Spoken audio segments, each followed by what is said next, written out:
तो last topic में हमने पढ़ा था वीट और राइस के बारे में। अब हम बात करते हैं कुछ मिलेट्स के बारे में भी पढ़ लेते हैं। मिलेट्स बेसिकली हाई प्रोटीन्स के होते हैं, तो हाई न्यूट्रिशन वैल्यू होती है इनकी, ठीक है। Grown in dry region, example है रागी, ज्वार एंड बाजरा, है ना। तो ये सब जो हम पढ़ने वाले हैं ये सब आपको या तो याद करना पड़ेगा या आप समझ लें तो अच्छा रहेगा, है ना। क्योंकि ये चीज़ें कैसे एक्सप्लेन करेंगे अब ये नहीं पता। यह है कि हम पढ़ते जा रहे हैं, आप बस याद करते जाइए साथ ही साथ में। पल्सेस की बात करते हैं। India is the world's largest producer and consumer of pulses. तो इंडिया क्या है, खाता भी खूब है और उगाता भी खूब है, ठीक है। तो मेन सोर्स ऑफ प्रोटीन भी कहा जाता है पल्सेस को। तो जो विद्यार्थी, है ना, जिम भी करना चालू कर दिए होंगे, 10th में तो आ गए हैं बच्चे, तो जिम वगैरह तरफ भी माइंड डाइवर्ट होता है, तो उनको प्रोटीन्स के लिए सबसे ज़्यादा क्या खाना चाहिए, पल्सेस खाना चाहिए। अच्छा प्रोटीन मिलता है, अच्छी क्वांटिटी होती है प्रोटीन की, इससे फैट नहीं जमता है, इससे अपनी अच्छे मसल्स ग्रो करते हैं, ठीक है। Needs for less needs less moisture and can survive dry climate. तो इसको कम मॉइस्चर लगता है और ड्राई क्लाइमेट में भी सर्वाइव कर सकता है। एग्जाम्पल है उड़द, अरहद, मूंग, मसूर, पीस, ग्राम। और मूंग सबसे ज़्यादा प्रोटीन होता है मूंग में, ठीक है। स्टेट्स जहाँ जहाँ ये प्रोड्यूस होता है, उत्तर प्रदेश, राजस्थान, मध्य प्रदेश, महाराष्ट्र एंड कर्नाटका।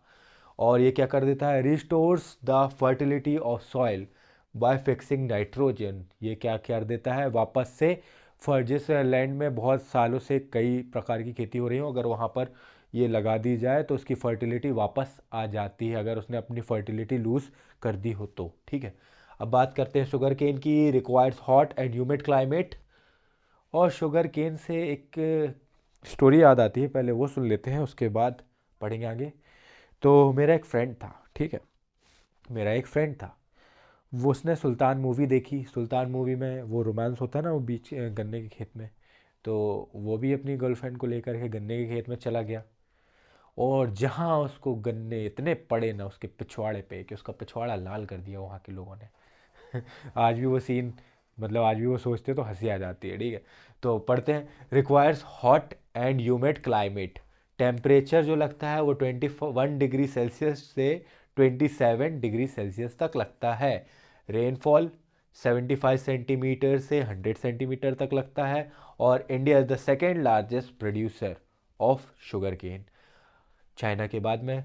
बात करें स्टेट की तो उत्तर प्रदेश, महाराष्ट्र, पंजाब, हरियाणा, कर्नाटका एंड आंध्र प्रदेश, ये सारे स्टेट्स हैं जहाँ पर ये उगाया जाता है। सोर्सेज ऑफ शुगर, ये क्या है, जो शुगर केन है इसी से अपन क्या बनाते हैं, शुगर बनाते हैं, गुड़ बनाते हैं और खांड सरी बनाते हैं, ठीक है। अब बात करते हैं कुछ ऑयल सीड्स की। ऑयल सीड्स मतलब जो तेल वगैरह जो हम यूज़ करते हैं उनको ऑयल सीड्स से ही निकाला जाता है, और है ना। तो groundnut, mustard, soybean, linseed, cotton seed, sesame, sunflower etcetera, ये सब क्या है, अपने आती हैं किसमें, ऑयल सीड्स में आते हैं। और जो ग्राउंड नट है वो क्या है अपना, इंडिया क्या है, सेकेंड लार्जेस्ट प्रोड्यूसर है ग्राउंड नट का, ठीक है।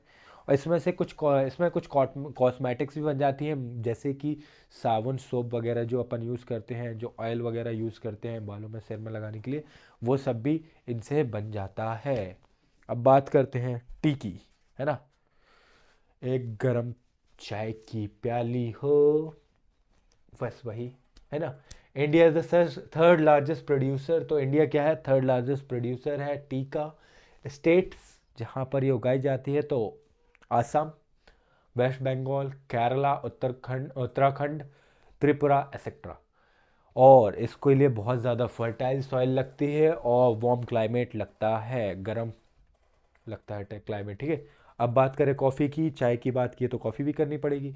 3.2% जो वर्ल्ड की कॉफ़ी होती है वो अपने इंडिया में प्रोड्यूस होती है, 3.2%। और जो स्टेट्स है जहाँ पर ये ज़्यादातर उगाई जाती है अभी, बेसिकली वो है कर्नाटका, केरला एंड तमिलनाडु।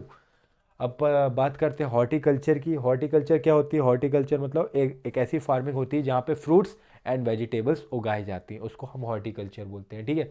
इंडिया क्या है, सेकेंड लार्जेस्ट प्रोड्यूसर है हॉर्टिकल्चर की, जो फ्रूट्स एंड वेजिटेबल्स है उसका सेकेंड लार्जेस्ट प्रोड्यूसर है। और लगभग 13%, वर्ल्ड का कितना, 13% अपना इंडिया प्रोड्यूस करता है। रबर की बात करें तो रबर में अपना फोर्थ है, फोर्थ क्या है, फोर्थ लार्जेस्ट प्रोड्यूसर है इंडिया वर्ल्ड का, ठीक है, रबर का। बात करें तो क्या क्लाइमेट लगता है, तो मॉइस्ट एंड ह्यूमिड क्लाइमेट लगता है। रेनफॉल लगती है 200 सेंटीमीटर से ज़्यादा, और टेम्परेचर लगता है 25 डिग्री सेल्सियस से ज़्यादा। स्टेट्स की बात करें कहाँ कहाँ उगाए जाते हैं, तो कर्नाटका, तमिलनाडु, केरला, अंडमान एंड निकोबार आइलैंड्स, है ना। अब आते हैं कॉटन पर, तो कॉटन क्या है, अपना इंडिया है second largest producer in the world of cotton, ठीक है। अगर हम इसकी बात करें इसको क्या क्या लगता है, तो देख लेते हैं। पहले तो ये कहाँ यूज़ होता है, यूज इन टेक्सटाइल इंडस्ट्रीज़, तो टेक्सटाइल इंडस्ट्रीज़ में यूज़ होता है। 6 to 8 मंथ लेता है ग्रो करने के लिए, हाई टेम्परेचर लो रेनफॉल लगता है, और इसके लिए सबसे सुइटेबल है ब्लैक सॉइल, है ना। हमने आगे पढ़ा भी था, है ना, उसी को क्या कहते हैं, ब्लैक कॉटन सॉइल भी कहा जाता है। और स्टेट्स की बात करें कहाँ कहाँ उगाया जाता है, तो एमपी, हरियाणा, पंजाब, उत्तर प्रदेश, कर्नाटका एक्सेट्रा, ठीक है। जूट पे आते हैं, used in bags, ropes, carpet etcetera. Fertile soil और हाई टेम्परेचर लगता है। और स्टेट्स की बात करें कहाँ कहाँ उगाया जाता है, तो वेस्ट बंगाल, उड़ीसा, बिहार, आसाम, मेघालय। बाकी की क्रॉप्स के बारे में हम बात करेंगे अगले एपिसोड में। तो लाइक करें, शेयर करें एंड सब्सक्राइब करें। Thank you.